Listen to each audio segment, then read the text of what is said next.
He threatened to cut me off if I skipped my sister's wedding. So I handed him an envelope that shattered his world. He thought he held my future in his wallet. What he didn't know. I already owned my future and I was about to destroy his. My father always made it clear. My sister Elena was the golden child. Straight teeth, sparkly laugh, and daddy's perfect little princess. Me? I was the difficult one. Quiet. Bookish, never good enough. So when Elena announced her wedding to some investment banker with a chin too sharp to trust, the whole family went into royal frenzy mode.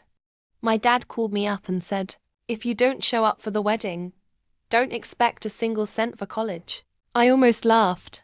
But instead, I just smiled and said, "Sure, Dad, I'll be there." What he didn't know.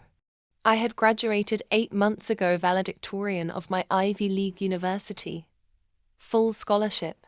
Already working remotely as a lead data engineer for a top tech firm, pulling in 6 figures.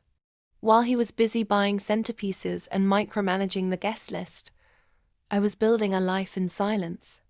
I didn't need his money. I needed something better. Revenge.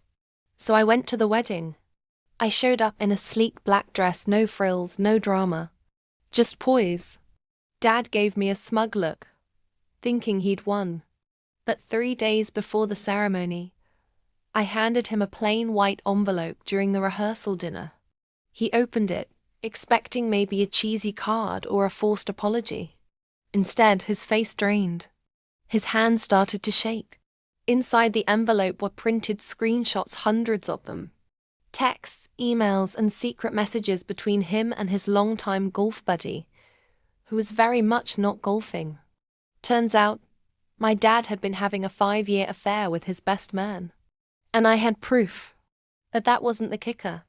Also in the envelope, a copy of the legal agreement I had already filed with my attorney.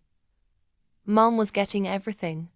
The house, the cars, the lakefront property.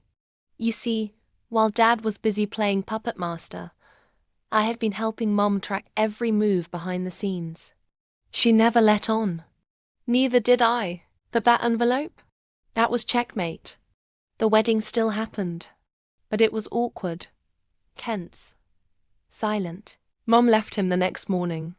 He tried calling me. I blocked him. Turns out, the man who tried to control my future just lost his own. Remember this. You don't owe loyalty to people who use love as leverage.